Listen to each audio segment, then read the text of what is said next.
Hello and welcome back to our another video of stock analysis exclusively on the scalping trades। जैसा कि आज आपने पूरा दिन मार्केट को ट्रैक किया ही होगा।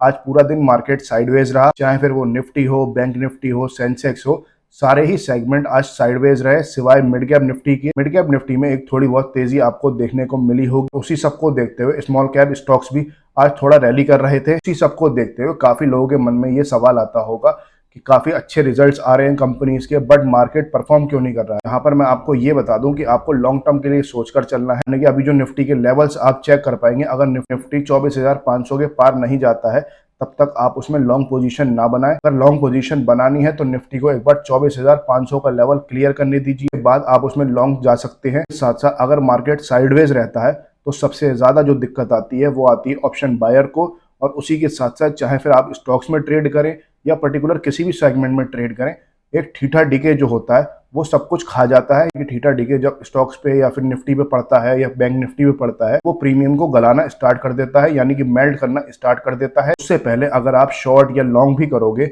यानी कि अगर आप कॉल साइड जाओगे या पुट साइड जाओगे, तो शायद आप ट्रैप हो सकते हैं। मेरा आपसे सजेशन ये रहेगा कि मार्केट में एक ट्रेंड बनने दीजिए और उसी ट्रेंड को फॉलो कीजिए। इसी सबको देखने के बाद आज आपने एफएमसीजी स्टॉक्स में एक अच्छी खासी तेजी देखी होगी। पीछे का कारण क्या है वो मैं आपको बता देता हूं। जैसे कि मॉनसून सीजन स्टार्ट हो चुका है, तो मॉनसून सीजन को देखते हुए 15% जो नेगेटिव में बारिश चल रही थी, यानी कि जो बारिश का अनुमान लगाया जा रहा था वो 15% नेगेटिव में था, वो 15% प्लस हुआ। और उसके बाद हैवी रेनफॉल जो हो रही है उसकी वजह से जो वाटर लेवल था वो वाटर लेवल भी काफी ज्यादा ऊपर आ चुके हैं। इसकी वजह से एक जनरल पब्लिक में हाहाकार मच गया है, यानी कि काफी ज्यादा प्रॉब्लम्स आ गई हैं, स्पेशली हिली रीजन्स में जहां पर काफी ज्यादा बाढ़ आ चुकी है, वाटर लेवल डेंजर जोन पर चल रहे हैं। तो एफएमसीजी स्टॉक्स आज रैली कर रहे हैं। इसके बाद एक न्यूज और है जिसकी वजह से एफएमसीजी स्टॉक्स जो तेजी पकड़ चुके हैं, ये है कि बजट की डेट अनाउंस हो चुकी है। हम लोग जो सोच रहे थे वो 21 से 22 जुलाई का सोच रहे थे, आज ऑफिशियली स्टेटमेंट आ चुका है, यानी कि 23 जुलाई को हमारा बजट आएगा। इस बजट में जो स्पेशली अनाउंसमेंट हो सकती हैं जिस पर आपका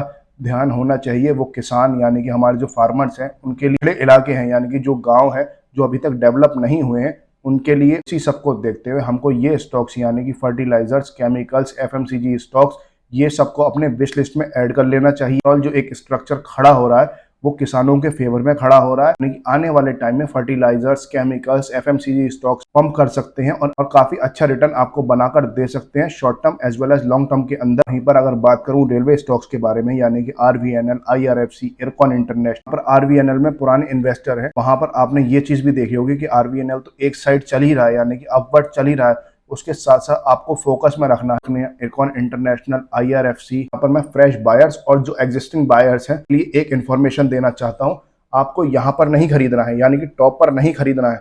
आपको जो आरवीएनएल जो चला गया है उसमें बाइंग ज्यादा नहीं करनी है। उसकी जगह आप आईआरएफसी और इरकॉन इंटरनेशनल को फोकस में रख सकते हैं।